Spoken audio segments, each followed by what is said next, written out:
కోటకు అధిపతి అయిన హనన్యాకును యెరూషలేము పైన అధికారము ఇచ్చితిని. హనన్య నమ్మకమైన మనుష్యుడు, అందరికంటే ఎక్కువగా దేవుని ఎదుట భయభక్తులు గలవాడు.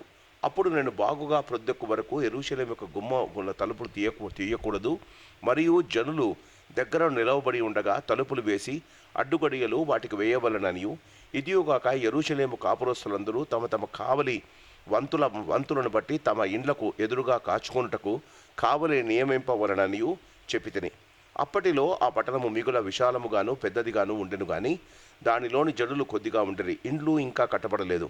జనసంఖ్య చేయబడినట్లు నా దేవుడు నా హృదయంలో తలంపులు పుట్టింపగా ప్రధానులను అధికారులను జనులకు నేను సమకూర్చితిని.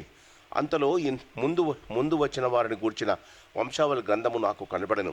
అందులో వ్రాయబడిన వంశావళులు ఇవి: జెరుబ్బాబెలు, యెషూవ, నెహన్య, అజర్య,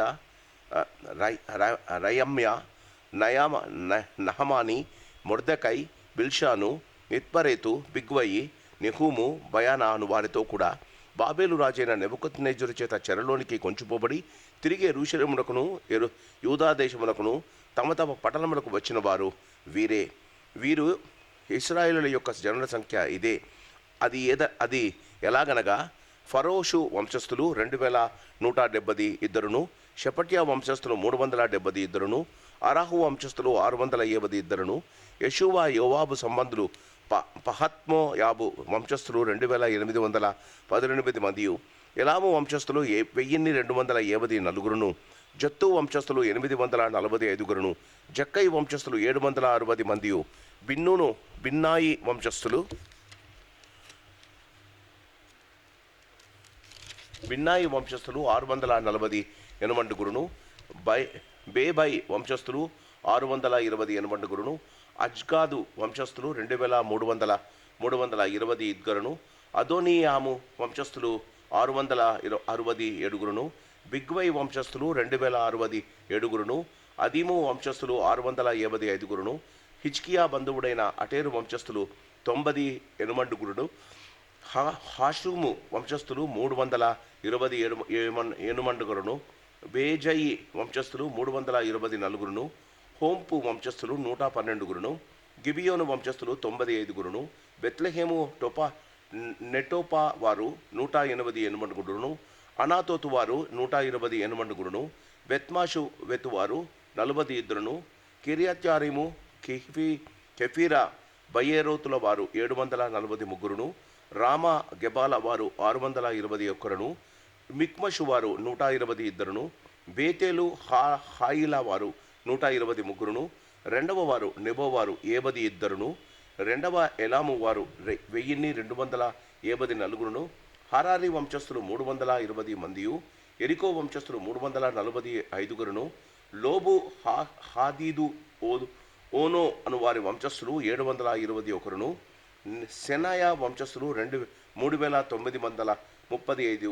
మందియు, యాజకులలో యెహూషా ఇంటివారు యోదాయా వంశస్థులు 973, ఇమ్మేరు వంశస్థులు 1072, పషూరు వంశస్థులు 1247, హారీము వంశస్థులు 1017, లేవీలైన యేషూవ, హోదన్య, కద్మీయేలు అనే వారి వంశస్థులు 74, గాయకుడైన ఆషాపు వంశస్థులు 140, ద్వారపాలకులైన షల్లూము వంశస్థులు, ఆటేరు వంశస్థులు, టల్మోను వంశస్థులు, అక్కులు వంశస్థులు, హటీటా వంశస్థులను, శోభయి వంశస్థులు 130, నితినీయులైన జీహా వంశస్థులు, హషూపా వంశస్థులు, టబ్బాయతు వంశస్థులు, కెరోషు వంశస్థులు, సియాహా వంశస్థులు, పాదోను వంశస్థులు, లెబానా వంశస్థులు, హగాబా వంశస్థులు, షల్మయి వంశస్థులు, హనాను వంశస్థులు, గిద్దెలు వంశస్థులు, గహారు వంశస్థులు, రెవాయా వంశస్థులు, రెజీను వంశస్థులు, నెకోదా వంశస్థులు, గజ్జాము వంశస్థులు, ఉజ్జా వంశస్థులు, పాసేయా వంశస్థులు, బెసాయా వంశస్థులు, మెహూనియా వంశస్థులు, నెపుషేసిము వంశస్థులు, జక్బుకు వంశస్థులు, పాకుపా వంశస్థులు, హషూరు వంశస్థులు, జల్తీరు వంశస్థులు, మెదియా వంశస్థులు, హర్షా వంశస్థులు, బక్కోరు వంశస్థులు, సిసరా వంశస్థులు, తెరహు వంశస్థులు, తెమహు వంశస్థులు, నిజియాహు వంశస్థులు, దాటుపా వంశస్థులు, సొలొమోను దాసుల వంశస్థులు, సోటయి వంశస్థులు, సాపేరెతు వంశస్థులు, పెరూదా వంశస్థులు, యహాలా వంశస్థులు, దక్కోను వంశస్థులు, గిద్దేలు వంశస్థులు, షెఫట్య వంశస్థులు, హట్టిలు వంశస్థులు, జబాయాయిల సంబంధమైన పోకేరేతు వంశస్థులు, ఆమోను వంశస్థులు. ఈ నెతనీయులందరూ సొలొమోను దాసుల వంశస్థుల 392. తెల్మా లహు, తెల్హార్షా, కెరూబా, అరోను, ఇష్మోను మొదలైన స్థలముల నుండి వచ్చిన వారు తాము ఇశ్రాయేలు సంబంధులో కారో తెలుపుటకు తమ ఇంటి పేరులైనను తమ వంశావళి పత్రిక అయినను కనపరచలేకపోయిరి. వారెవరనగా దెలయ్యా వంశస్థులు, టోబియా వంశస్థులు, నెకోబా వంశస్థులు, వీరు 642. హబర్యా వంశస్థులు, హక్కోజు వంశస్థులు, బర్జిల్లయి వంశస్థులు అనగా గిలాదీయులైన బర్జిల్లయి కుమార్తెలలో ఒకతను పెళ్లి చేసుకుని వారి పేరు చేత పిలువబడిన బర్జిల్లయి వంశస్థులు యాజక సంతానులు. వీరి వంశావళులను బట్టి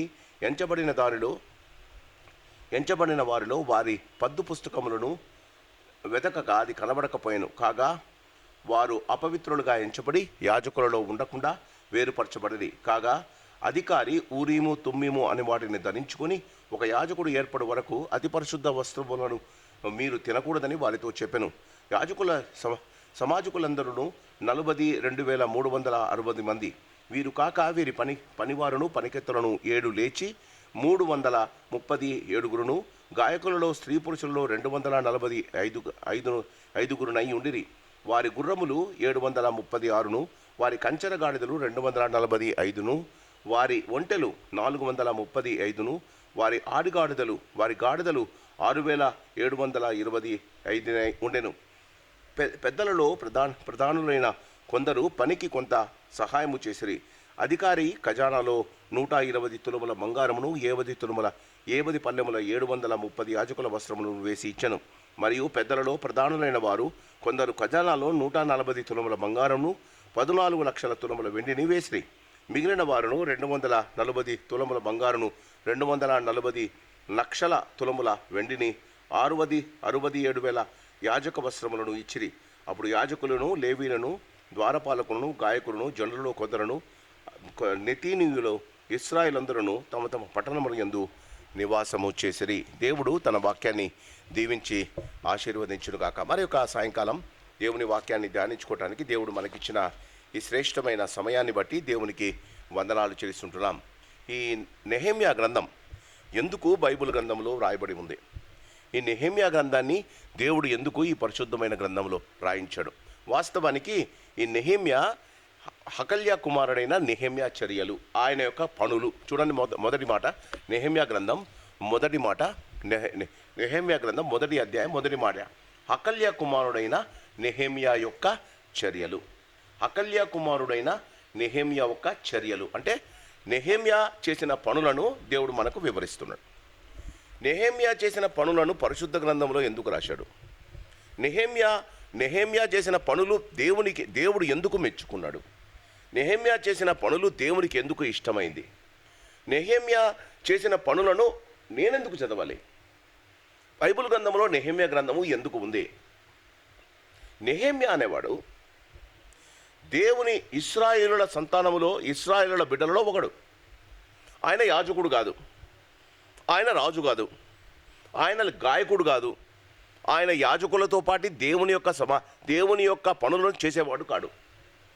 ఆయన రాజు దర్బారులో రాజునకు జ్యూస్ చేసి ఇచ్చేవాడు, గిన్నె అందించేవాడు. రాజు ఎప్పుడైనా నీళ్లు కావాలంటే నీళ్లు పోసి ఇచ్చేవాడు. ఇప్పుడు సెక్రటేరియట్లో మన సీఎం ఉన్నాడు.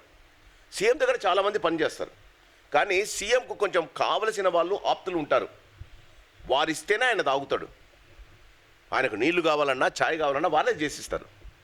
పెద్ద పెద్ద వాళ్లకు వాళ్ళ సపరేట్ వారికి నీళ్లు పోయడానికి వాళ్ళ సర్వెంట్స్ను పెట్టుకుంటారు.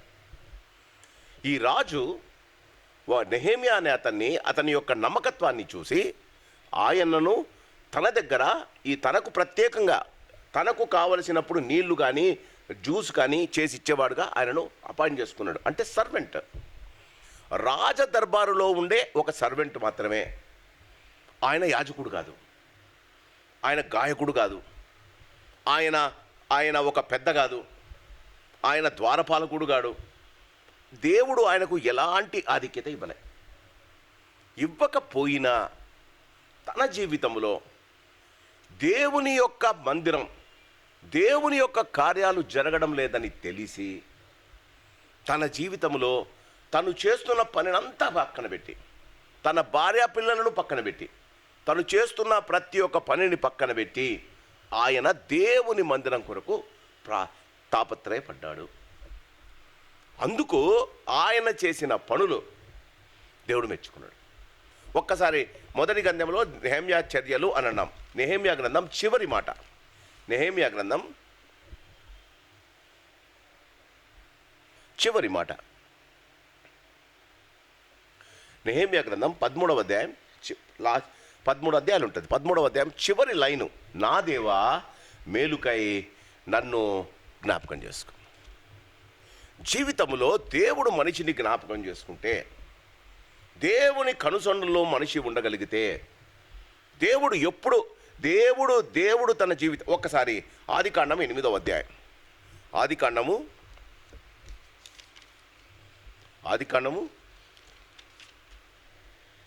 8వ అధ్యాయం, ఆదికాండము 8వ అధ్యాయము 8వ అధ్యాయము మొదటి వచనం. దేవుడు నోవహును అతనితో కూడా ఓడలో ఉన్న సమస్త జంతువులను సమస్త పశువులను జ్ఞాపకము చేసుకొనెను. బాగా గుర్తుపెట్టుకోండి, దేవుడు నన్ను జ్ఞాపకం చేసుకోవాలి అంటే, దేవుడు నా జీవితంలో నా ప్రార్థనను వినాలి అంటే, దేవుడు నాకు మేలు చేయాలి అంటే, నేను దేవుని కార్యాలలో నేను శ్రద్ధ వహించాలి. చూడండి, ఆదికాండం 8వ అధ్యాయం మొదటి వచనం, దేవుడు జ్ఞాపకం చేసుకున్నాడు అన్నది. ఎందుకు జ్ఞాపకం చేసుకున్నాడు? 6వ అధ్యాయం, ఆదికాండము 6వ అధ్యాయం, ఆదికాండము 6వ అధ్యాయము 22వ వచనం ఏమనుందమ్మా? నోవహు అట్లు చేసెను, దేవుడు అతనికి ఆజ్ఞాపించిన ప్రకారము.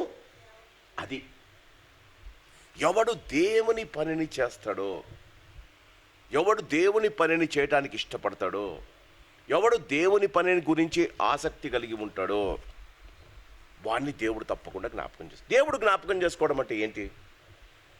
దేవుడు నోవహును జ్ఞాపకం చేసుకున్నాడు. నోవహును జ్ఞాపకం చేసుకోవడం వల్ల ఏమొచ్చింది? నోవహుకు 3 కుమారులు ఉన్నారు, షేము, హాము, యాపేత్ అని. ఆ 3ని దీవించి పారేశాడు.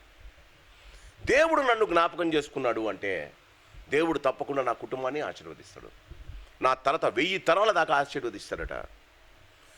దేవుడు నెహెమ్యా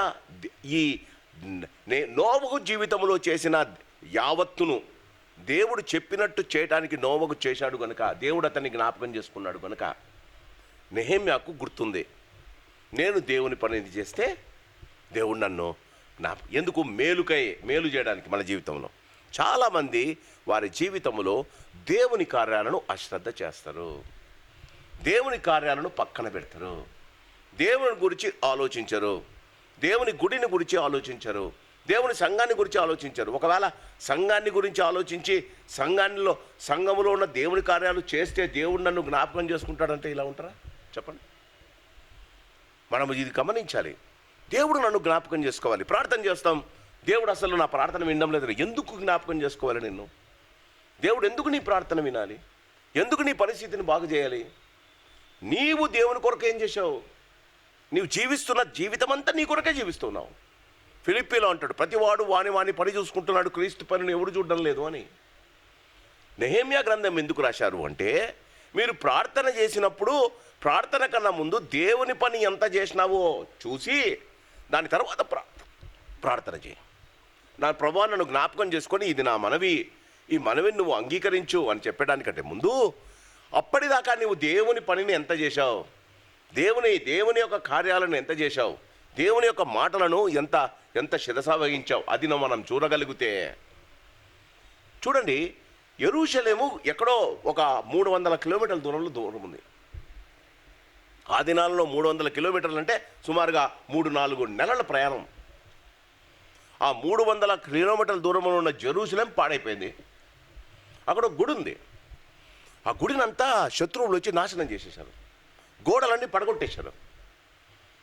ఇప్పుడు 300 కిలోమీటర్ల దూరంలో ఉన్న నెహెమ్యాకు గుర్తొచ్చింది, దేవుని గోడలు పడిపోయాయి. నేనేమో ఇక్కడ రాజు సంఘంలో ఉన్నా. రాజు సంఘంలో ఉంటే ఏం తక్కువలే, కావాల్సినంత దొరుకుతుంది. రాజుకు చాలా ఇంపార్టెంట్ పర్సన్ అయినా. అలాంటి వాడు ధైర్యము చేసి దేవుని పనిని చేద్దామని చెప్పి ఆయన తీసుకున్న తీర్మానం మనం తీసుకుంటామా? మన పనులు పక్కన పెట్టి, జీవితంలో దేవుడు మనకు ఏదైనా పని అప్పగిస్తే పని పక్కన పెట్టి, మన పనులను పక్కన పెట్టి, మన ఆదాయాలను పక్కన పెట్టి, మనకొచ్చిన బాధలను పక్కన పెట్టి, మన ఇంటి వారిని పక్కన పెట్టి దేవుని పనులు చేయడానికి మనం ముందుంటామా? ఈ దినాల్లో ఎవ్వరు ఉండడం లేదండి. అందుకే ఈ నెహెమ్యా గ్రంథం ఉంది. నెహెమ్యా గ్రంథం చిన్న గ్రంథం, 13 అధ్యాయాలే.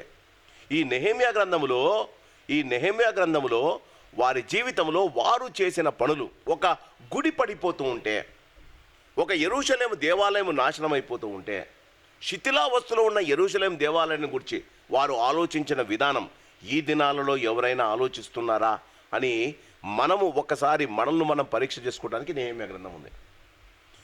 మనం ఏమని గమనించాలి అంటే, నెహెమ్యా బాగా గమనించండి.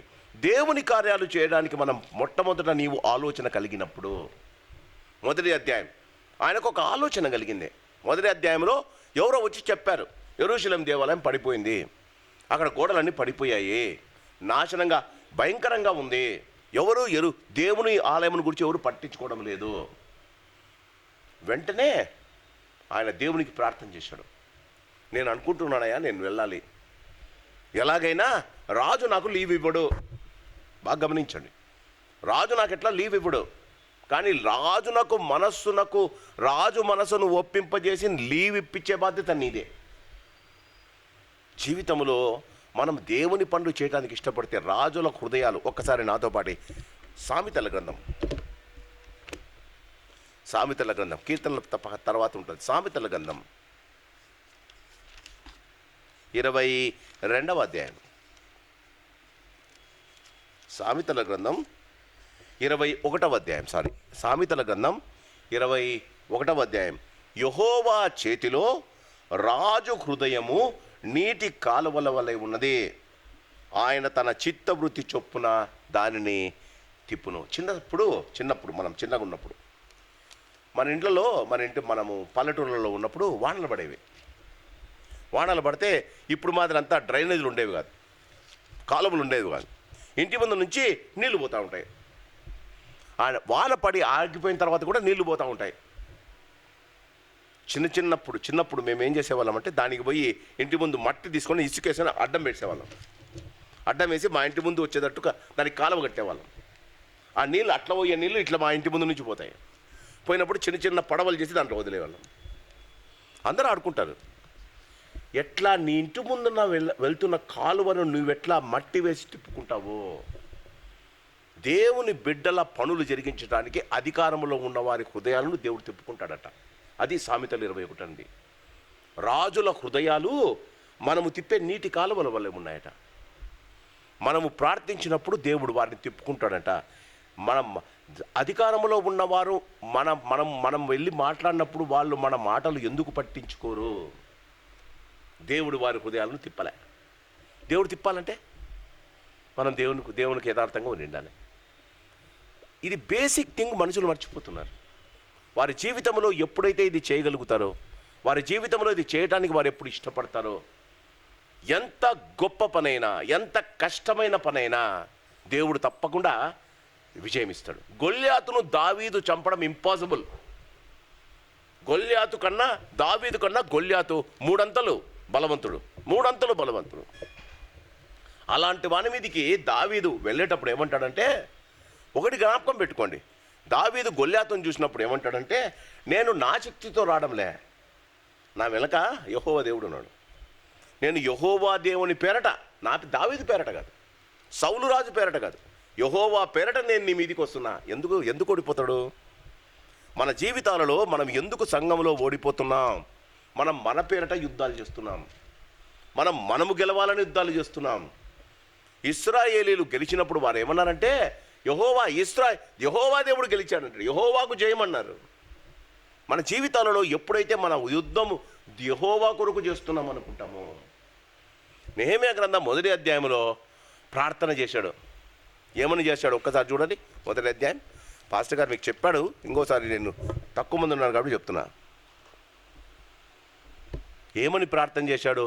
సామెతలు 21 ఏమన్నాము? రాజుల హృదయాలు దేవుడు తిప్పుతాడు నువ్వు ప్రార్థన చేస్తే. చూడండి, నెహెమ్యా గ్రంథం 1వ అధ్యాయము 11వ వచనం. యెహోవా చెవియొగ్గి నీ దాసుడైన నా మొరను, నీ నామమును భయభక్తులతో గణపరచుట యందు ఆనందించు నీ దాసుల మొరను ఆలకించి ఈ దినమున నీ దాసుని, అంటే తన ఆలోచన, నెహెమ్యా ఆలోచన సఫలపరిచి ఈ మనుషుడు, అంటే రాజు, ఈ మనుషుడు నా యందు దయచూపునట్లు అనుగ్రహించుమని నిన్ను బతిమాలుకొనుచున్నాను అని ప్రార్థించితిని.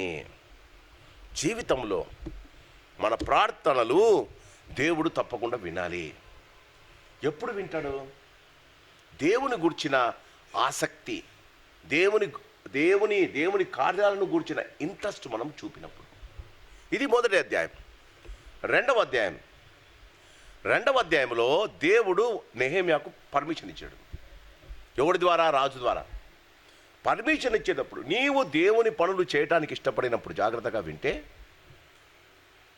రాజు నెహెమ్యాను పిలిచి, ఒక పని చేస్తాను, నువ్వు యెరూషలేం పోతానంటున్నావు కదా, యెరూషలేం కూడా నాదే. అదంతా ఈ రాజే పోయి యుద్ధం చేసి గెలిచినాడు. అక్కడ యెరూషలేమును నువ్వు వెళితే నేను పంపినానంటే నిన్నెవరు నమ్మరు. కాబట్టి నేను ఒక పని చేస్తా, ఆ యెరూషలేము యూదా ప్రాంతంలో ఉన్న వారికి అందరినీ నిన్ను మినిస్టర్ చేసేస్తా అని లెటర్ రాశాడు. నెహెమ్యాను నేను మినిస్టర్ చేసి గవర్నర్గా చేసి పంపుతున్నాను. ఈయన ఏ డబ్బులు అడిగితే, ఈయన డబ్బులు ఎంత అడిగినా రాజుకు మీరు ప్రతి ప్రాంతంలో నుంచి, ప్రతి పల్లెల్లో నుంచి వాళ్ళు రాజులకు కప్పం పంపేవారు. ఈ రాజు నెహెమ్యాకి ఏం రాశాడు? ఈయన నా రిప్రజెంటేటివ్, యూదా ప్రాంతానికి నేను ఈయనను గవర్నర్గా నేను నియమిస్తున్నా. ఈయన ఒకవేళ ఏదైనా యెరూషలేము దేవాలయం కట్టడానికి డబ్బులు అడిగితే నాకు పంపే కప్పమును నాకు పంపకుండా ఆయనకి ఇచ్చేయండి. ఆలోచిస్తున్నారా? దేవుని కార్యాలు చేయడానికి దేవుడు ఎప్పుడు తక్కువ చేయడు. మనిషి దేవుని కార్యాలు సరైన రీతిగా చేయటానికి ఇష్టపడకపోతే కక్కుర్తి పడతాడు, తక్కువ అవుతాయి. ఇప్పటిదాకా సంఘములో కానీ సమాజంలో కానీ నేను చూస్తుంది, దేవుని కార్యాలు ఎప్పటికీ డబ్బు తక్కువగానే. ఇది మనుషుల అపోహ. జీవితంలో ఇతను పర్మిషన్ అడిగితే ప్రమోట్ చేసి డబ్బులు ఇచ్చి ఆయనతో పాటు ఆయనను గవర్నర్గా పంపించినప్పుడు, ఒకసారి గవర్నర్ అని డిక్లేర్ చేస్తేనే ఆయనతో పాటు సైనికులు పోయారు, రథాలు పోయాయి. క్రీస్తునందు ప్రేమైన వాళ్ళరా, నీకు దేవుని పట్ల అవగాహన ఉంటే, చేయాలన్న ఇంట్రెస్ట్ ఉంటే, అధికారము, ధనము, కావలసినంత సహాయము దేవుడు నీకు దయచేస్తాడు. ఇది నువ్వు గుర్తుపెట్టుకోవాలి. 3వ అధ్యాయానికి వచ్చేసప్పటికి ఇప్పుడు చూడండి, రాజు మనసు, అన్యుడైన రాజు మనసు తిరిగింది. అన్యుడైన రాజు మనసు దేవుడు తిప్పి నెహెమ్యాకు సాయం చేయడానికి దేవుడు ఆయనను ప్రేరేపించాడు. కానీ 3వ అధ్యాయంలో యెరూషలేము దేవాలయములో ఉన్న యూదులు, ఇశ్రాయేలీలు, వారు పోయిన నెహెమ్యాకు విరోధులయ్యారు. బాగా గమనించండి. అంటే మన సంఘంలో కానీ సమాజంలో కానీ మీరు గమనించాల్సింది ఏంటంటే, క్రైస్తవులకు విశ్వాసియే విరోధి. యేసునకు యూదా విరోధి అయినట్టు దేవుని కార్యాలకు అడ్డంకి దేవుని బిడ్డలని చెప్పుకుంటున్నవారు. కాబట్టి ఇదేదో కొత్త కాదు. మన సంఘంలో కానీ సమాజంలో కానీ దేవుని కార్యాలు చేసేటప్పుడు క్రైస్తవులు అడ్డుపడడం కొత్త కాదు. అందుకే నెహెమ్యా గ్రంథం రాశారు. దేవుని కార్యాలకు విరోధం ఆరంభం అవుతుంది. నువ్వు చేస్తున్న పనులకు ఆటంకం దేవుడే రప్పిస్తాడు. దేవుని ఉద్దేశం ఏంటి? వారికి భయపడి దేవుని కార్యాలు స్టాప్ చేస్తావా? వారికి భయపడుకుంటా మా దేవుని యొక్క సహాయం కోరుకుంటూ పనులను సాగిస్తావా? చాలామంది మధ్యలో వదిలేస్తారు, చాలామంది భయపడతారు. మనకు దేవుడు మనము గమనించవలసింది ఏంటంటే, దేవుని బిడ్డలు దేవుని కార్యాలు చేసేటప్పుడు వారు దేవుని పట్ల ఎంత విధేయత కలిగి ఉన్నారో దేవుడు చూడాలని ఇష్టపడతాడు. ఆదామును చేసిన వాడు దేవుడే, హవ్వను చేసిన వాడు దేవుడే, సాతాను చేసిన వాడు దేవుడే. సాతాను అవ్వ దగ్గరకు వచ్చేటప్పుడు దేవునికి తెలీదా? తెలుసు. ఎందుకు అలౌ చేశాడు? నేను చేసిన ఆదాము నా మీద ఆధారపడతాడా? నేను చెప్పిన మాటను వింటాడా? జీవితంలో కష్టాలు వస్తాయి. కష్టాలు వచ్చినప్పుడు నన్ను వదిలేస్తావా? లేకపోతే ఇంకా గట్టిగా నన్ను పట్టుకొని ఏమొచ్చినా నువ్వు నాకున్నావని ధైర్యంగా చెప్పగలుగుతావా? నెహెమ్యా జీవితంలో విరోధం ఆరంభమైనప్పుడే పని ప్రారంభమైంది. మామూలుగా ఆనందమైతే ఇప్పుడు ఆయన రాజునకు గిన్నె అందించేవాడు, ఇప్పుడు దేవుని కృపను బట్టి మినిస్టర్ అయ్యాడు, గవర్నర్ అయ్యాడు. ఆడే ఉండొచ్చుగా. ఆ పనిని పక్కన పడేసి చాలామంది ఏం చేస్తారు, దేవుడు ఆశీర్వదించి నీకు ఒక పని అప్పగించినప్పుడు పనిని పక్కన పెట్టి వారు దేవుడిచ్చిన అర్హతను, దేవుడిచ్చిన ఆధిక్యతను దాన్ని ఆనందిస్తారు. బాగా గమనించండి, దేవుడు వెంటనే మనకు శాపం ఇవ్వడు. దేవుడు ప్రేమమయుడు, దేవుడు శాంత స్వరూపి. వెంటనే ప్రతి వాళ్ళు చాలామంది అంటారు, ఎందుకు దేవుడు శిక్ష ఇవ్వడు? దేవుడు ఓపికగా చూస్తాడు. క్రీస్తునందు ప్రేమైన వాళ్ళరా, 4వ అధ్యాయంలో విరోధము ప్రారంభమైన వెంటనే తలుపులు పెట్టడం ప్రారంభమైంది. గోడలను మరమ్మత్తు ప్రారంభమైంది. 4వ అధ్యాయము చివరి దగ్గరికి వచ్చేటప్పటికే విరోధం, ఎదురింపులు, చీదరింపులు ఎక్కువయ్యాయి. దేవుని కార్యము ఎక్కువ జరుగుతున్నప్పుడు మనకు విరోధం ఎక్కువ అవుతుందని గమనించాను. అందుకే నెహెమ్యా గ్రంథం ఒక సంఘంలో జరుగుతున్న పరిస్థితులు ఎగ్జాక్ట్లీ రాశారు. దేవుని కార్యాలు జరగకపోతే మనకు విరోధమే ఉండదు. మనం సాతానుతో గడిపోతే సాతాను మనకెందుకు విరోధి? దేవుని కార్యాలు సరైన రీతిగా ఎవడు చేయాలని ఇష్టపడతాడో వానికి విరోధం ఉంటుంది. ఇంకా కష్టపడి దేవుని మీద ఆధారపడినప్పుడు విరోధం ఎక్కువ అవుతుంది. 6వ అధ్యాయము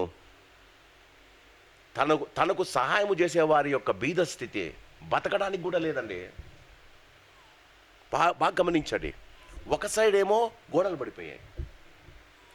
బాగున్నవారు ఈ గోడలు మరమ్మతు చేసే ఈ యొక్క గవర్నర్ మీద తిరగబడుతున్నారు.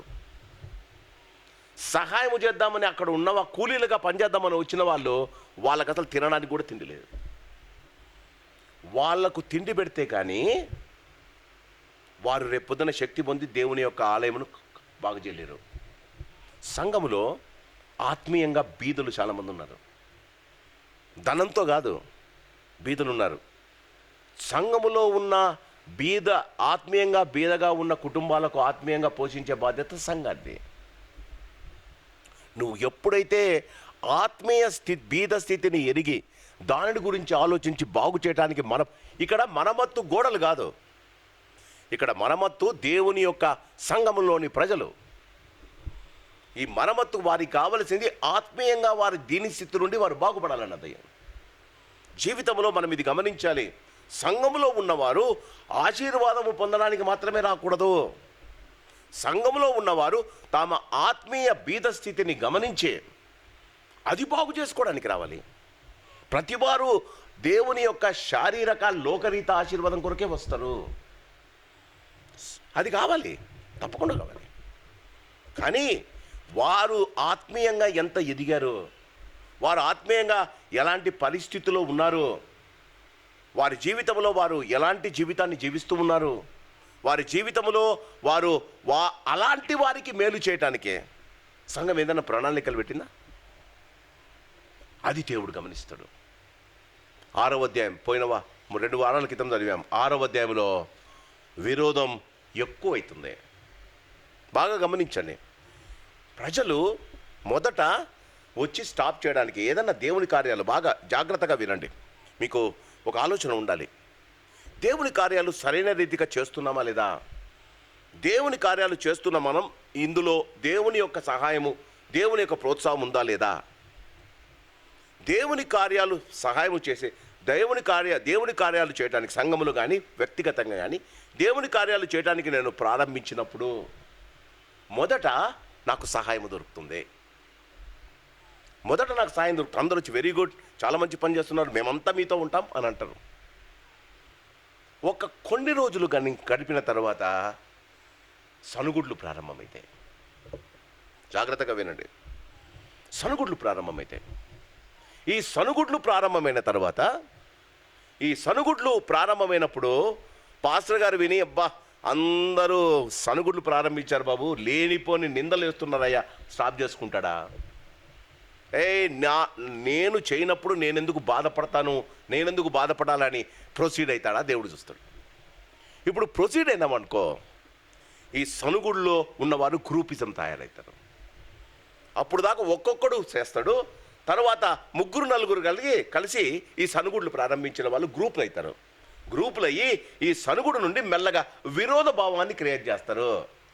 అంటే ఏమవుతుంది, ఈ సనుగుడు అసోసియేషన్ వారు ఒక అపోజిషన్ పార్టీని స్టార్ట్ చేస్తారు. చర్చిలోనే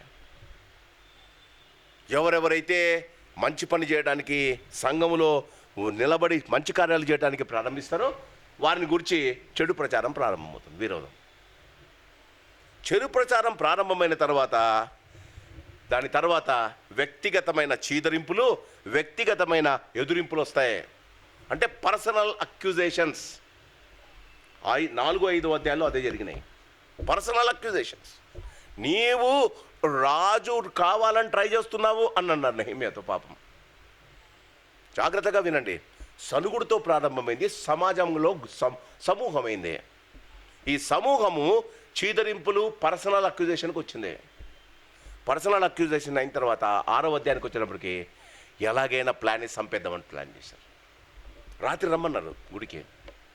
నెహెమ్యా బోలే. చూడండి, ఒక్కసారి చూడండి 6వ అధ్యాయం నెహెమ్యా గ్రంథం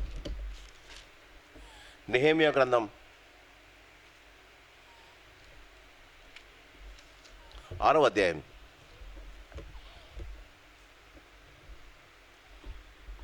నెహెమ్యా గ్రంథం 6వ అధ్యాయం. ఈ దినం మనం 7 చదువుతున్నాం, 6 ఒకసారి చూపిస్తారు. 6వ అధ్యాయం 2వ వచనం. ఆలోచించి, ఓనే మైదానమందున్న గ్రామములలో ఒక దాని దగ్గర మనము కలుసుకుందాము రండని నా యుద్ధకు వర్తమానము పంపిరి. అందుకు నేను చేయు పని గొప్పది, దానిని విడిచి మీ యుద్ధకు వచ్చుటకు నేనెందుకు ఆపవలను? నేను రాలేనని చెప్పుటకు దూతలను పంపితిని. వారు అలాగున 4 మారులు నా యుద్ధకు వర్తమానం పంపగా ఆ ప్రకారమే నేను మరలా ప్రత్యుత్తరించింది. అంతటా 5వ మారు సన్బల్లట్టు తన పనివారిని ద్వారా విప్పి ఒక పత్రికను నా యుద్ధకు పంపాను. అందులో పర్సనల్ అక్యూజేషన్. వారి పైన రాజుగా ఉండవలనని నీవు ప్రాకారము కట్టుచున్నావని, ఈ హేతువు చేతనే నీవును యూదులలో రాజు మీద తిరుగుబాటు చేయనట్టుగా నీవు ఆలోచించుచున్నావని, యూదులకు రాజుగా ఉన్నాడని నిన్ను గూర్చి ప్రకటన చేయుటకు యెరూషలేములో ప్రవక్తలను నీవు నియమించితివనియు మొదలగు మాటలను, రాజునకు ఈ సంగతులు తెలియనగలనియు మొదలగు మాటలను అందునిమిత్తము ఇప్పుడు మనము యోచన చేసిన రండనియు, ఈ సంగతి అన్యజనుల వదంతి అనియు దానిని గెషేము చెప్పుచున్నాడని వ్రాయబడిన. బాగా గమనించండి, రాసింది వాళ్ళే. ఏమంటున్నారు? ఈ సంగతి అన్యులు అనుకుంటున్నారయ్యా. సంఘంలో వాళ్ళే ప్రారంభిస్తారు. వాళ్ళే ఒక చెడు ప్రచారం ప్రారంభిస్తారు. ప్రారంభించి ఏమంటారు? అందరూ అనుకుంటున్నారండి. ఎవ్వరు అనుకోరు, వీళ్ళే ప్రారంభించారు. ఇదే చూడండి. అందుకే నెహెమ్యా గ్రంథం ఇలా క్రీస్తునందు ప్రేమైన వాళ్ళరా, బాగా గమనించండి. ఎందుకు చేశారు? క్రీస్తునందు ప్రేమైన వాళ్ళరా, వారు అతనిని ఎలాగైనా చంపాలి. చూడండి 9వ వచనం. నేను ఇటువంటి కార్యములను మేమెంత మాత్రమో చేయువారము కాము, వీటిని నీ మనసులో నుండి నీవు కల్పించుకుంటువని అతని యొద్దకు నేను వర్తమానము పంపితివి. దేవా, ఇప్పుడు నా చేతులను బలపరచుము. చూడండి 12వ వచనం. అప్పుడు దేవుడు అతన్ని పంపలేదనియు, టోబియాను సంబల్లడును అతనికి లంచం ఇచ్చినందున నా విషయమై ఈ ప్రకటన చేశానని తేటగా కనుగొంటిని. ఇందువలన నాకు భయము పుట్టగా నేను అతడు చెప్పినట్టు చేసి పాపములో పడుదును అనుకొని నా మీద నింద మోపునట్లుగా నన్ను గూర్చి చెడు వార్త పుట్టించుటకు వారతనికి, ఎవరమ్మా? యూదులు. You must always, that is the reason Nehemiah is a very important book. సంఘములో సంఘాన్ని నాశనం చేయడానికి సాతాను బయట వారిని వాడుకోదు. సంఘాన్ని నాశనం చేయడానికి సంఘములో ఉన్నవారే. క్రీస్తునందు ప్రేమైన వాళ్ళరా, వారు వారి జీవితంలో ఎలాగైనా ఆయనను నాశనం చేయాలి. ఇది 6వ అధ్యాయం. దేవుని కార్యాలు నీవు వదలకుండా చేస్తూ ఉంటే మొదట సనుగుడు ప్రారంభమవుతుంది, తర్వాత గ్రూపిజం అవుతుంది, తర్వాత పర్సనల్ అక్యూజేషన్ ఉంటుంది, తర్వాత ప్రజలందరూ నీ గురించి చెడుగా మాట్లాడుతున్న లెటర్లు రాస్తారు. దాని తర్వాత ఏం చేస్తారమ్మా? చంపడానికి ట్రై చేస్తారు. 7వ అధ్యాయానికి వచ్చే సమయానికి క్రీస్తునందు ప్రేమైన వాళ్ళరా, నెహెమ్యా ఇప్పుడు వెళ్ళిపోవాలి. గోడలు కట్టేశాడు. ఇంత అపోజిషన్ ఉన్నా తను వచ్చిన పని చేసేసాడు. దేవుని పని ఖతం చేశాడు. దేవుని యొక్క మందిరాన్ని బాగు చేసేసాడు. అక్కడున్న యూదులనే వారికి డబ్బులు ఇచ్చి, వారికి ఆత్మీయంగా దేవుని విషయాలు తెలియజేసి, దేవుని గురించిన అవగాహన వారికి కలగజేసి, వారికి కావలసినంత రేషన్ ఇప్పించి, కొంతమంది దగ్గర ఉన్న ఎక్కువగా ఉన్న పొలాలను వారికి బీదలకు ఫ్రీగా ఇప్పించి, వారి బ్రతుకు తరువు బాగా పడిన తర్వాత వారు శారీరకంగా బాగుపడిన తర్వాత ఇప్పుడు కట్టబడిన ఆలయం, బాగా గమనించండి, కట్టబడిన ఆలయం దావీదు దేవాలయమును కట్టినప్పుడు నలుగురిని గురించి ఆలోచించాడు. దావీదు తన దేవునికి మందిరాన్ని కట్టించాలి అనుకున్నప్పుడు నలుగురిని గురించి ఆలోచించాడు. మొదట ఇశ్రాయేల్ అందరూ వారి దగ్గర ఉండాలి. క్రైస్తవులు లేకుండా గుడి ఎందుకండి? ఇశ్రాయేలు లేకుండా దేవుని మందిరం ఎందుకు? మొదట ఇశ్రాయేలు 12 గోత్రాల వారు ఉండాలి. రెండవది, ఈ 12 గోత్రాలలో ప్రత్యేకింపబడిన గోత్రం దేవుని కార్యాలు చేయడానికి ఎవరండి? లేవీయులు. ఈ లేవీయుల్లో కూడా కహతుక వంశం మాత్రమే దేవుని ఆలయంలో ఉండాలి. వాళ్ళు యాజకులు. తరువాత కోరహు కుమారులు ఉన్నారు. మొరారి, గెర్షను, మొహరారి వాళ్ళ పిల్లలు ఉన్నారు. వారి పిల్లలు పాటలు పాడడానికి ఉండాలి, గాయకులు. సంఘములో వీరు ఉండాలి. మొదట ఆరాధించు ప్రజలు ఉండాలి. రెండవది, దేవునికి అర్పణలు చేసి దేవునికి బలులు అర్పించే యాజకులు ఉండాలి. మూడవది, పాటలు పాడి స్తుతి యాగం చెల్లించే గాయకులు ఉండాలి. నాలుగవది, పెద్దలు అనబడిన ద్వారపాలకులు ఉండాలి. ఇప్పుడు గుడి కట్టాడు. వీరు ఆత్మీయంగా చెడిపోకూడదు. తను వెళ్ళిపోవాలి రాజు దగ్గరికి. ఈ 7వ అధ్యాయంలో ఒక్కసారి మీరు గమనిస్తే, నేను ప్రాకారము కట్టి తలుపులు నిలిపి ద్వారపాలకులను, గాయకులను, లేవీయులను నియమించిన పిమ్మట నా సహోదరుడైన హనానీకిని, కోటకు అధిపతైన హనన్యాకును యెరూషలేము పైన, వీళ్ళేమన్నారమ్మా? 6వ అధ్యాయంలో నువ్వు రాజు అయిదామని, అందరి మీద పెత్తనం జలాయిద్దామని, నీ జీవితంలో నీవు గొప్పవాడి అయిపోవాలని బాగా గమనించండి. ఒక నాయకుని యొక్క లక్షణం, ఎవడైనా నేను క్రిటిసైజ్ చేస్తూ ఉంటే, ఎవడైనా నీ గురించి విరోధభావం కలిగి ఉంటే, నీవు యథార్థంగా దేవుని సేవ జరిగిస్తున్నప్పుడు సాతాను నిన్ను పడగొట్టడానికి చేసిన అనేక ఉపాయాలలో ఒకటి పర్సనల్ అక్యుజేషన్. నువ్వు చెడిపోయావు, నీకు ఆత్మీయంగా సరిగ్గా లేవు, నీవు అసలు దేవుని గురించిన సరైన అవగాహన లేదు, ఏదైనా మాట్లాడుకొని మొట్టమొదట నువ్వు చేయవలసిందే, నీవు అధికార దాహము కలిగిన వాడవు కావు అని నిరూపించుకోవాలి. అందుకే మొదట ఏం చేశాడు? యెరూషలేముకు, దేవాలయానికి 2 అధికారులను చేసేసాడు. ఇంకా తనకేముంది అధికారం? మొట్టమొదట నాయకుడు అన్నవాడు గమనించాలి, అధికారము బాగా చలాయించడానికి కాదు, అధికారము పని చేయడానికి, సహకరించడానికే. నెహెమ్యా చేసిన మొదటి పని, క్రీస్తునందు ప్రేమైన వాళ్ళరా, ఆయన మొట్టమొదట అధికారులను నియమించాడు. తన జీవితంలో ఆ దినాల్లో యెరూషలేం దేవాలయం బాగు చేయాలంటే, అక్కడ ఆ దేవుని కార్యక్రమాలు బాగా జరగాలి, ప్రతివారు వచ్చి దేవుని ఆరాధించాలంటే 4 రకాల మనుషులు కావాలి. దాన్ని తెరవడం, ముయ్యడం ద్వారపాలకులు కావాలి. ఆసాపు కోరహు కుమారులు వాళ్ళు ద్వారపాలకులు. ఆసాపు కుమారులు గాయకులు, యాజకులు లేవి కుమారులు, కహతు కుమారులు, మిగిలిన వారు ఇశ్రాయేలీయులు. ఆరాధించడానికి రావాలి కదా మనుషులు.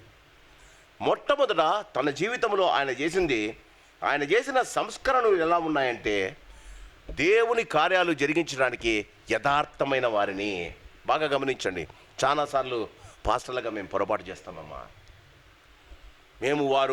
వారిని మేము నియమించినప్పుడు మేము చేసే పొరపాటు ఏంటంటే, దేవుణ్ణి అడగకుండా వారు దేవుని యందు భయభక్తులు కలిగిన వారిని మేమే డిక్లేర్ చేసేస్తాం. చేసిన పొరపాటుదే.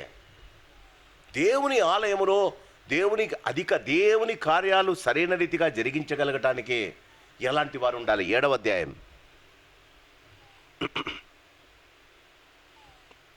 హనన్యాకు 7వ అధ్యాయం 2వ వచనం. హనన్యాకు యెరూషలేము పైన అధికారం ఇచ్చితిని. హనన్య నమ్మకమైన మనుషుడు, అందరికంటే ఎక్కువగా. మొదటిది నమ్మకం.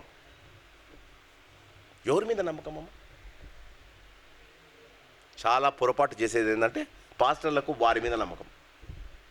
వాడు మంచోడండి, చాలా మంచోడండి, దేవుని సమ్మ బాగా చేస్తాడండి, చాలా సంవత్సరాల నుంచి గుడికి వస్తాడండి, చాలా మంచిగా బైబిల్ చదువుతాడండి, మంచిగా ప్రార్థన చేస్తాడండి. నమ్మకం దేవుని మీద ఉండాలా? నమ్మకం దేవుని పనుల మీద ఉండాలా? నమ్మకం తను చేసిన పరిచర్యలో ఉండాలి. అన్నిటికంటే ముఖ్యం, నమ్మకం తన జీవితంలో ఉండాలి. ఈ 4 విషయాలు గమనించకుండా వారిని నమ్మకమైన వాడు అనకూడదు. చాలామంది కనిపించే నమ్మకాన్ని చూపిస్తారు, వినిపించే నమ్మకాన్ని వినిపిస్తారు, చేసే పనులలో నమ్మకత్వం ఉండదు. రెండవది దేవుని యందు భయభక్తులు కలవాడు. దేవుని యందు భయభక్తులు కలిగిన వాడు అంటే మన జీవితంలో గుడికి వచ్చేది కాదు. దేవుని యందు భయభక్తులు కలిగిన వాడు అంటే నేను ఇది చేయకపోతే దేవుడు నన్ను ఏదో చేస్తాడని కాదు. దేవుని యందు భయభక్తులు కలిగిన వాడు అని అంటే దేవునికి ఏదో ఇచ్చేవాడు కాదు. దేవుని యందు భయభక్తులు కలిగిన వాడు అంటే నా జనన మరణాలు ఆయన చేతిలో ఉన్నాయి అని తెలుసుకునేవాడు. అంటే నా పుట్టుకకు నేను జీవించడానికి కారణం ఆయన, నేను మరణించేదానికి కారణం కూడా ఆయన. ఎందుకంటే నా కాలగతులు ఆయన చేతిలో ఉన్నాయి అని ఆయనకు భయపడేవాడు. చాలామంది వారి జీవితంలో పోగొట్టుకుంటామని కొంతమందికి భయపడతారు.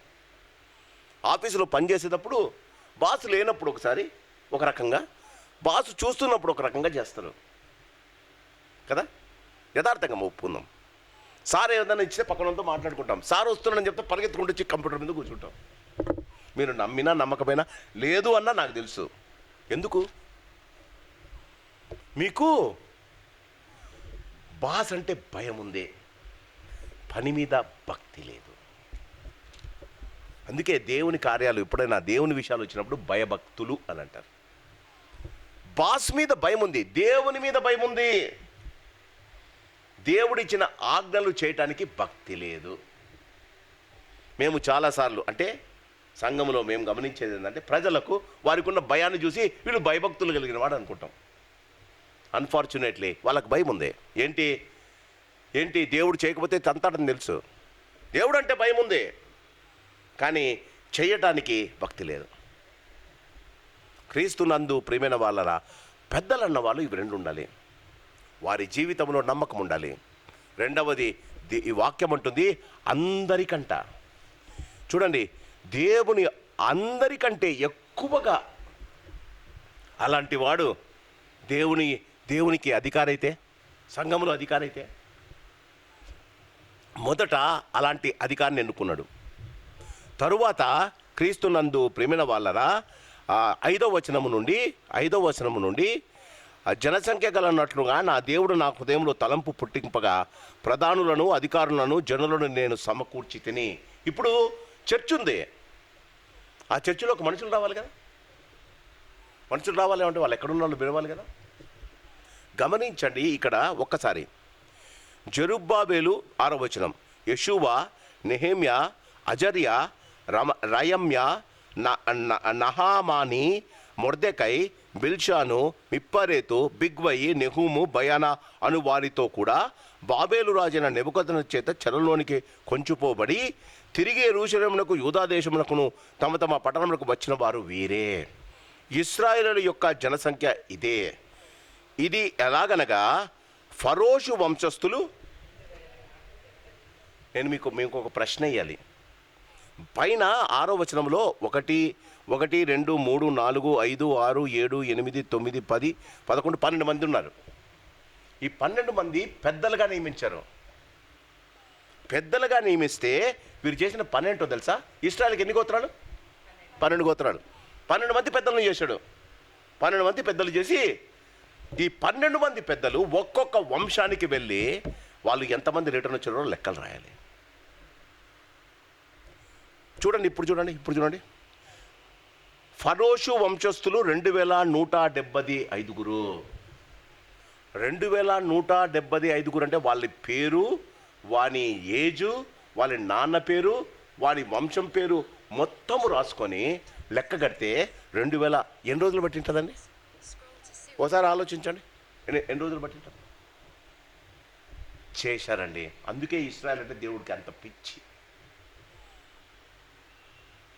ఒక్కొక్క వంశావళుల పిల్లల వాళ్ళ పేర్లు తప్పకుండా రాశారు. మీరు ఇంకొకటి గమనించాలి. ఈ 12 మంది పేరులో ఒక పేరు ఉంది చూడండి. 6వ వచనం, జెరుబ్బాబేలు, యేషువా. 3వ పేరు ఈయన నా బుక్ రాసింది.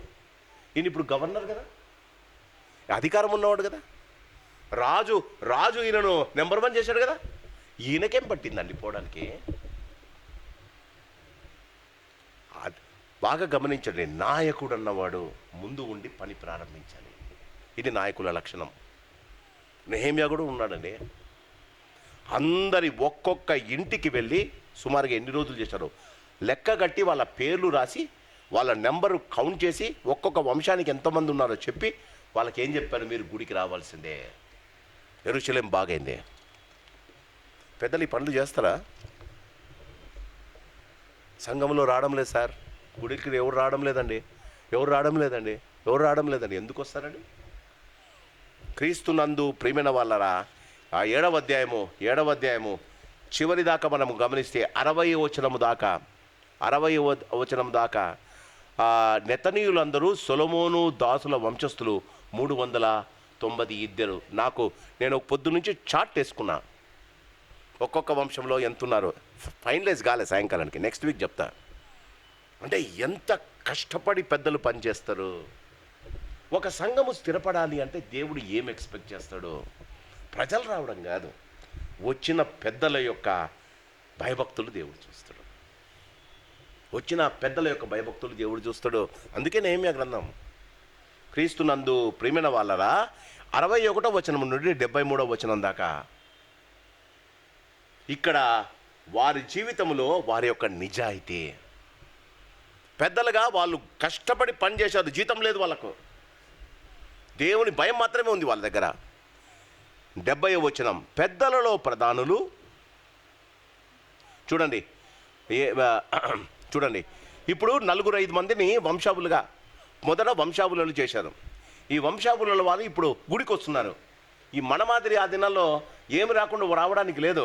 వీళ్ళు వచ్చినారంటే బలులు ఇవ్వాలి. ఇప్పుడు ఆ దినాలలో ఆ దేవుని ఆరాధన అంటే దేవుని బలి ఇవ్వడం అంటే ఎవడిస్తాడు? ఒక్కసారి 61వ వచనం చూడండి, ఒక్కసారి 64వ వచనం నుంచి చదువుతాం.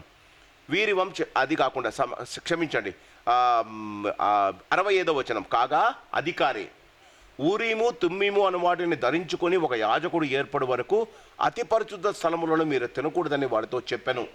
సమాజకులందరూ 42,360 మంది అయింది. ఎంతమంది అండి మెంబర్షిప్? 42,360 300 ఎందుకయ్యారు? 12 మంది కష్టపడ్డారు. 12 మంది కష్టపడ్డారు. సంఘములో మెంబర్షిప్ 42,000 మంది అయింది. దేవుడు ఏం చేయలే. అందుకే నెహెమ్యా గ్రంథం వినడానికి పెద్దలు లేరు, ఏం చేద్దాం? ఆలోచించండి. సంఘంలో ప్రజలు రాలేదంటారు.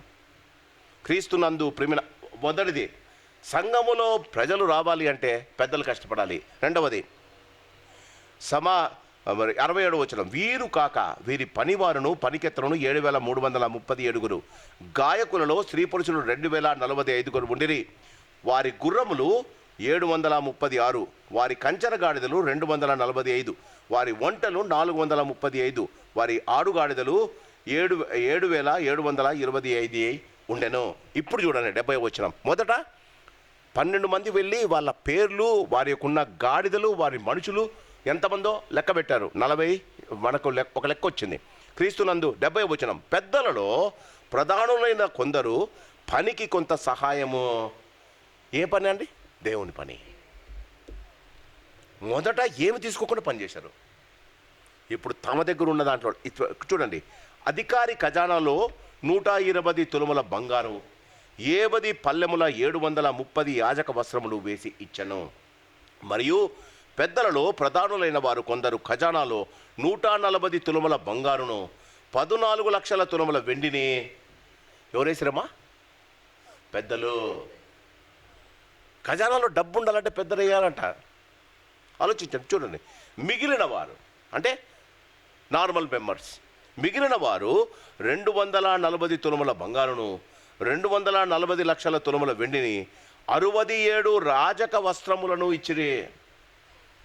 అప్పుడు యాజకులు, లేవీయులు, ద్వారపాలకులు, గాయకులు, జనులలో కొందరును, నెతనీయులను, ఇశ్రాయేలులందరూ తమ పట్టణములందు. You want peace in your home, let there be plenty in God's house. ఇది ఈ 7వ అధ్యాయం యొక్క సారాంశం. You want peace in your home, there should be a plenty work should be done in the church. అందుకే Nehemiah 7వ గ్రంథం. నెహెమ్యా 7వ గ్రంథంలో సంఘములో ఉన్న సంఘములో జరగాల్సిన పనులలో నీ వంతు బాధ్యత ఏంటి? దానిని మనం ఆలోచించాలి. చాలాసార్లు మన జీవితంలో వాక్యమని వెళ్ళిపోతాం. సంఘం అట్లే ఉంటుంది. 12 మంది 42,000 మందిని జమ చేర్చారు. లక్షల కొద్దీ వాళ్ళ డబ్బు ఇచ్చారు సంఘము ఆరాధన ప్రారంభించాలని. ఎప్పుడు వారు ప్రారంభించారో ప్రజలు వారు కొంచెమే ఇచ్చారు. ప్రజలు ఎంత ఇచ్చారు చూడండి. మిగిలిన వారు 72వ వచనంలో, మిగిలిన వారు ఒక్కసారి పెద్దలు ఎంత ఇచ్చారు? 70వ వచనం, పెద్దలలో ప్రధానులు కొందరు పనికి కొంత సహాయము చేసిరి. అధికారి ఖజానాలో 120 తులముల బంగారంతే, 120 తులాస్. ప్రజలు ఎంత ఇచ్చారు? 72లో.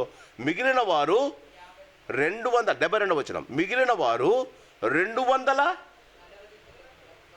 వాళ్ళేమో 120 తులాలు ఇస్తే వీళ్ళేమో 240 తుమ్మల బంగారం. జీవితంలో ఇది ముఖ్యం. అందుకే నెహెమ్యా గ్రంథం దేవుడు రాయించాడు. చెప్పాను ఎందుకు పెట్టాడు. సంఘంలో ఉన్నారు, కొట్లాడుకుంటూ అంటారు. నెహెమ్యా గ్రంథం చదవాలి. ఎవరు ఏ పని చేస్తే చెప్పాను. మొదట దేవుని కార్యాలు కూర్చిన చింత మనకు ఉండాలి. ఆ చింత వచ్చినప్పుడు మనము పని ప్రారంభించడానికి దేవుడే సాయం చేస్తాడు. ప్రారంభించిన పనికి విరోధం వస్తుంది, అపోజిషన్ వస్తుంది, కుళ్ళు కుతంత్రాలు వస్తాయి, నిన్ను గురించి పర్సనల్ అక్యుజేషన్స్ ఉంటాయి. జీవితంలో నీవు యథార్థంగా చేసి వెళ్ళిపోతాడు. ఏమంటాడు? దేవా మేలుకై నన్ను జ్ఞాపకం చేసుకో. దేవుడు మనల్ని దీవించి ఈ వాక్యం మనలో పదిలపరిచి, ఎంతమంది ఉన్నారని కాదు, ఈ సంఘంలో దేవుడు నాకు ఇచ్చిన పనిలో ఎంత మాత్రం నేను యథార్థంగా ఉన్నాను. 2 విషయాలు పెద్దలు. మొదటిది నమ్మకత్వం, వారి జీవితంలో నమ్మకత్వం. రెండవది దేవుని యందు మిక్కుటమైన భయభక్తులు. ఇవి 2 ఉంటే దేవుడు మనలను, మన జీవితాలను వాడుకుంటాడు. దేవుడు సాయంకాలాన్ని దీవించి ఆశీర్వదించును గాక. కృప కలిగిన తండ్రి, ప్రేమ కలిగిన నాయన, నీకు వందనాలు. ఈ సాయంకాలం నెహెమ్యా గ్రంథం నుండి చక్కని మాటలు మీరు మాకు వినిపించినందుకు నీకు స్తోత్రాలు. మరి మా జీవితాలలో, మరి మా తండ్రి సంఘము పట్ల మేము సరైన అవగాహన కలిగి, సంఘ కార్యక్రమం మేము సరైనగా చురుకుగా పాల్గొని ఈ కార్యాలు చేయగలగటానికి, జరిపించగలగటానికి మమ్మలను మా జీవితాలను ప్రతిష్ఠించుకొని నీ కొరకై జీవించే భాగ్యం మాకు దయచేయమని, వచ్చిన వారిని దీవించి ఆశీర్వదించమని యేసునామాన్ని అడిగి వేడుకుంటున్నాం మా పరమ తండ్రి.